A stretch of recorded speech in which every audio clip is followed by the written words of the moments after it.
Hello, welcome to this lecture on Archie Randolph Ammons and his poem Corsons Inlet. When a poet and a tree come together, we have poetry. This is a point that we referred to in our introductory video.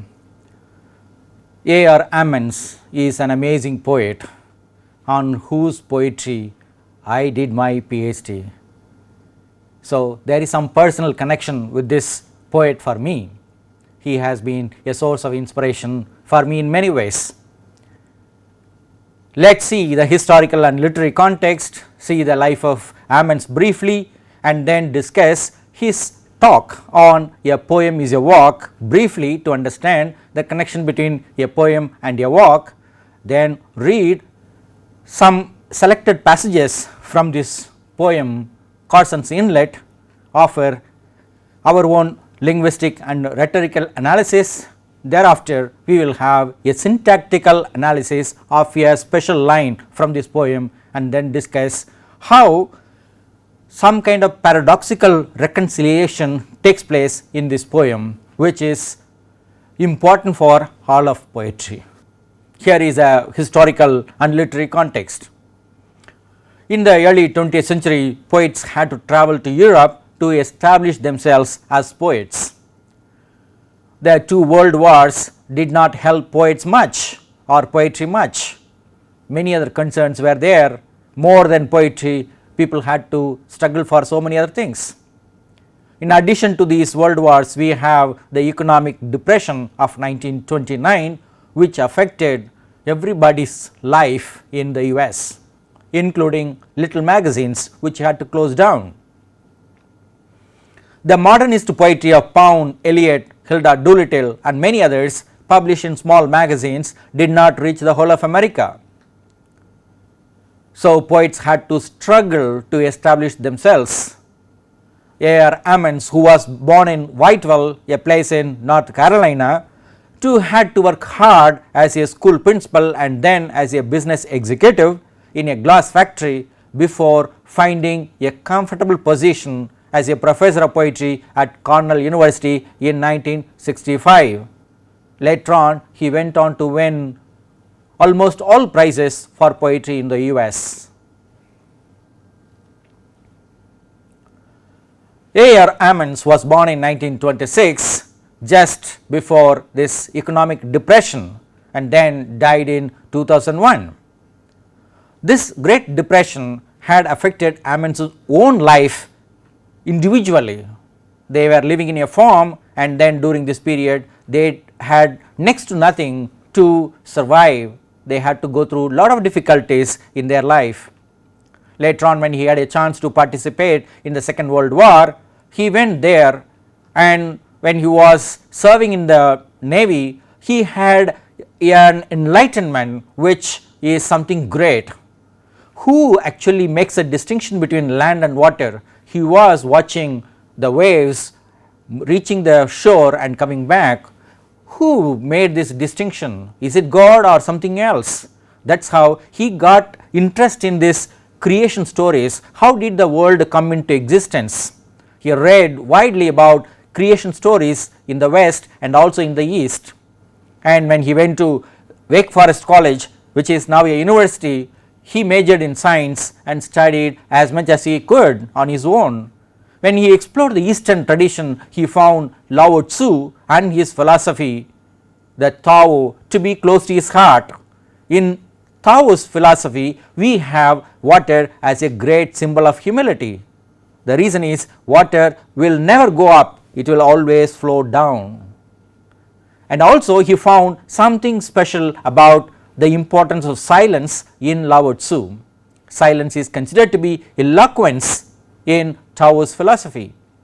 He was right from the beginning, ever since he got to read poetry and start writing poetry, he was interested in poetry, he was devoted to poetry from some kind of inner compulsion. That is why in many of his interviews he would say, if you want to write poetry, do it carefully. If you have nothing else to do, write poetry. If you have something else to do, do not write poetry. That is his advice for many young poets of his times. Later on he became a distinguished professor of poetry at Cornell University and then a distinct voice of American poetry. Throughout his lifetime he was promoted by Harold Bloom, the most influential American critic of 20th century, as an Emersonian, Whitmanian, transcendental American poet. He gave a talk on A Poem is a Walk to a group of writers. It is a brief talk published in a magazine later on. The title of the talk is A Poem is a Walk. He compares a poem with a walk and identifies 4 characteristics of these two actions. Both a piece of poem and a walk involve the whole person. Both cannot be reproduced. Both take a shape which occurs and then unfolds. Both have a motion characteristic of the walker and the writer. Both walks and poems are for Ammons useless, meaningless and non-rational. So he says poetry leads us to the unstructured sources of our beings, to the unknown, and returns us to our rational structured selves refreshed. Writing poetry or walking is a kind of journey into our unconscious or unstructured sources of our own beings. Something unknown, something mysterious. That is how Ammons was drawn to this mysterious, and then he would come back and feel refreshed. Whoever reads his poetry would also feel the same. And then he quotes this line from Lao Tzu, "Nothing that can be said in words is worth saying." He always distrusted words, language. That is why he took interest in painting. Whatever he could not express in words, he would always paint. So this man, this poet who did not have faith in words, wrote volumes and volumes of poetry throughout his life. Let us see this poem on Corsons Inlet. Actually it is a place in New Jersey, often used for walking. Ammons gave this original title A Nature Walk. This is one of the most anthologized poems of Ammons. It has something like 128 irregular lines in free verse. It records the events of a day during his walk. This poem offers a vision of no fixed vision, that is inconclusive vision. That is what we find in this poem. We have a picture of the place Corsons Inlet. We have Atlantic Ocean and the land coming together, and then we have this inlet with various shapes, sizes changing according to seasons. Let us read some selected passages from this poem. "I went for a walk over the dunes again this morning to the sea, then turned right along the surf, rounded a naked headland and returned along the inlet shore. It was muggy, sunny, the wind from the sea steady and high, crisp in the running sand, some breakthroughs of sun, but after a bit continuous overcast. The walk liberating, I was released from forms, from the perpendiculars, straight lines, blocks, boxes, binds of thought into the hues, shadings, rises, flowing bends and blends of sight. I allow myself a daze of meaning, yield to a direction of significance running like a stream through the geography of my work. But overall is beyond me, is a sum of these events I cannot draw, the ledger I cannot keep, the accounting beyond the account. In nature there are few sharp lines, there are areas of primrose more or less dispersed, disorderly orders of bayberry between the rows of dunes, irregular swamps of reeds, though not reeds alone but grass, bayberry, yarrow, all predominantly reeds." When Ammons says irregular swamps of reeds, we can also notice irregular lines of verse in this poem. "I have reached no conclusions, have erected no boundaries, shutting out and shutting in, separating inside from outside. I have drawn no lines, as manifold events of sand change the dune's shape, that will not be the same shape tomorrow. So I am willing to go along to accept the becoming thought, to stake off no beginnings or ends, establish no walls. Risk is full, every living thing in siege. The demand is life. To keep life, the small white black-legged egret, how beautiful, quietly stalks and spears the shallows, darts to shore to stab. What? The news to my left over the dunes and reeds and bayberry clumps was fall. Thousands of tree swallows gathering for flight, an order held in constant change, a congregation rich with entropy. In the smaller view, order tight with shape, blue tiny flowers on a leafless weed, carapace of crab, snail shell, pulsations of order in the bellies of minnows, orders swallowed, broken down, transferred through membranes to strengthen larger orders. But in the large view, no lines are changeless shapes, the working in and out together and against of millions of events, this so that I make no form of formlessness. Ammons offers two kinds of views, in the smaller view and in the larger view, the microscopic view and the macroscopic view of this form of formlessness, and he claims that he makes no form of formlessness. No arranged terror, no forcing of image, plan of thought, no propaganda, no humbling of reality to percept. Terror pervades but is not arranged. All possibilities of escape open, no route shut except in the sudden loss of all routes. I see narrow orders, limited tightness, but will not run to that easy victory. Still around the loser, wider forces work. I will try to fasten into order, enlarging grasp of disorder, widening scope, but enjoying the freedom that scope eludes my grasp, that there is no finality of vision, that I have perceived nothing completely, that tomorrow a new walk is a new walk. The last line, tomorrow a new walk is a new walk, is one of the most famous lines in American poetry now. This is a kind of inconclusive conclusion that he arrives at the end of his poem Corsons Inlet. With this kind of irregular form, free verse, irregular thought processes, the actual shape of Corsons Inlet. Let us see the thematic contrast between one and many, form and formlessness, mind and nature or mind and reality, order and disorder, beauty and terror, serenity and restlessness, synthesis and analysis, change and constant, freedom and restriction, flexibility and rigidity, walking and seeing on the one hand and thinking on the other hand.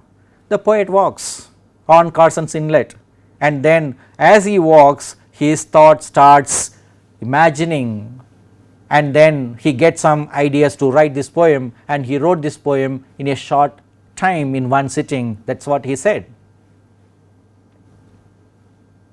There are many poetic devices in this poem.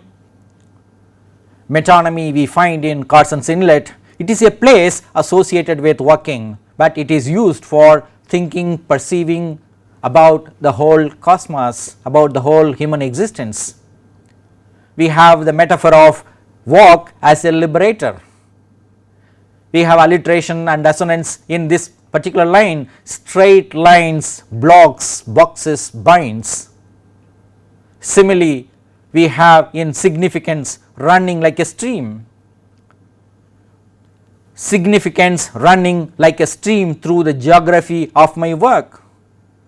Further, we have a simile in swerves of action, like the inlet's cutting edge. Ammons alludes to Emerson's oversoul through his idea of overall. This is different from oversoul because Emerson's oversoul attempts to transcend, whereas Ammons overall also makes this attempt, but then finally it lands on the ground. We have oxymoron in disorderly orders, constant change, assonance in risk is full, every living thing in, paradox in that there is no finality of vision. This is a vision of Ammons, there is no finality of vision. And then we have a very interesting line in this case, the possibility of rule as a sum of rulelessness. Those who pay attention to this particular line will come to know more about this possibility, rule, sum, rulelessness. We will spend some time on this shortly. We do not have much of rhyme in this particular poem because it is all irregular. It is in irregular rhyme and verse, but we have many repetitions of sounds. The rhythm of a walk on the shoreline we can see as the lines move zigzag. However, Roger Gilbert has said we have smooth rhyme in some lines. He quotes this line, waved in and out with the waterline inexact. We have a number of repetition of words in this poem like in and out to indicate the movement of poetic, shore and mental lines. Again we have variations in meter in the number of syllables from 1 to 15 syllables. We have single syllables in 3 lines, just this word alone occurs, as, then, beaks and lastly sound. We also have a long line with 15 syllables in 41 and 126. I have reached no conclusions, have erected no boundaries. Scope eludes my grasp that there is no finality of vision. This is a kind of poem with rhyme, rhythm and meter we find in this poem called Corsons Inlet. We will have some understanding of this poem with this overall impression. It is a long poem of 128 lines specific to a place called Corsons Inlet, and it is a specific vision of an individual poet. So, we need to read this poem several times to understand, to form our own impression. Corsons Inlet is a poem that mimics its theme of the inconclusive vision by locating itself on a shoreline, suggesting the central literal imagination. Literal, the place where water and land meet. Literal imagination of Ammons, who had a great understanding of the difference between the land and the sea while on a ship during the Second World War. He was thinking, what is this life? Who made it? And most of his poems will have this thought of this whole world. This poem addresses the eternal paradox of one and many in perception and cognition, but allows Ammons to have his paradoxical way of a final vision which is not final.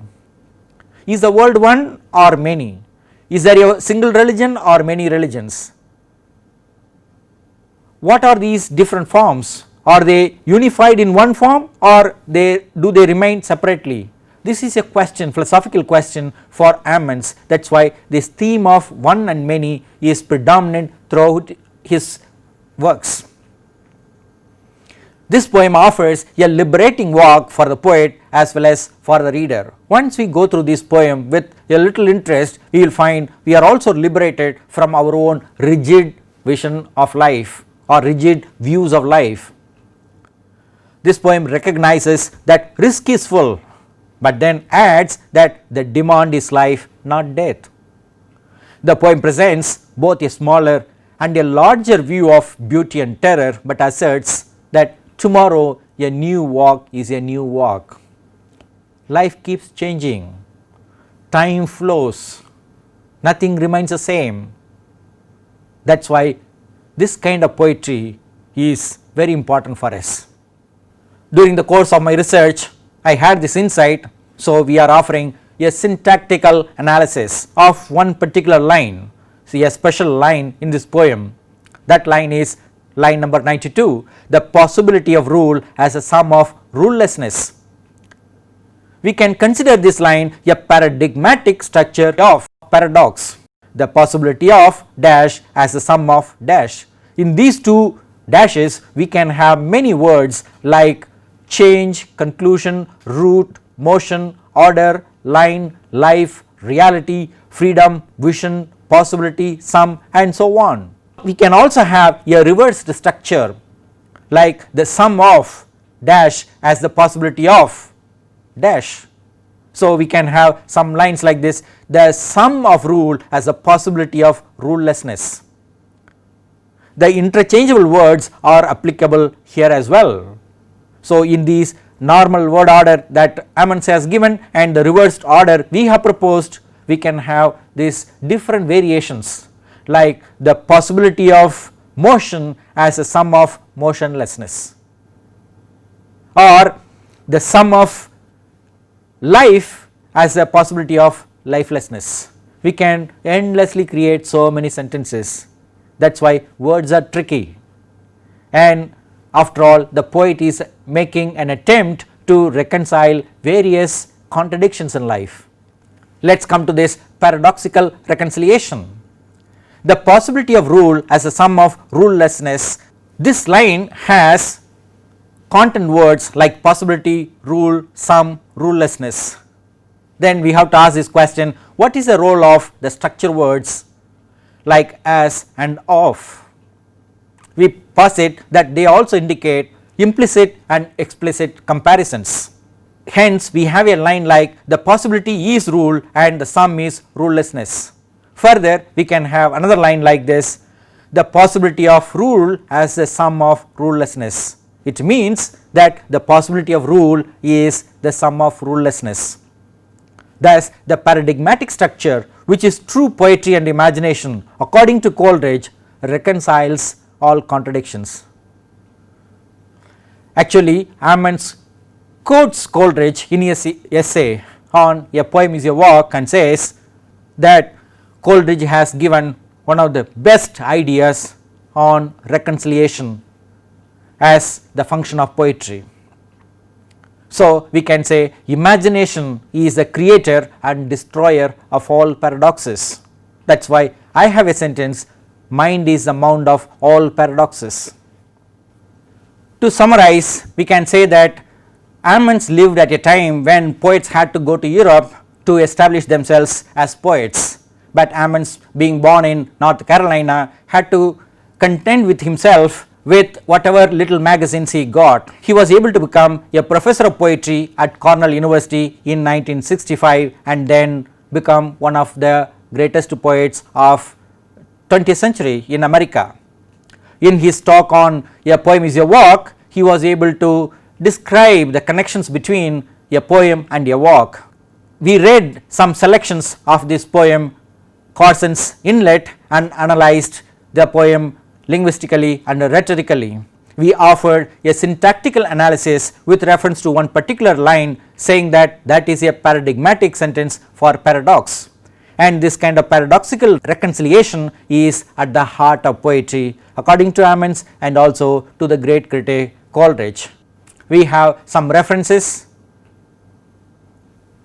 If you like, you can refer to any of these references and learn more about Ammons and his poetry. I found Ammons to be a meaningful poet, a great poet for my research, and many others have done. Hope you too will find some meaning in this poem. There are many other poems which are very accessible, you can enjoy. Thank you.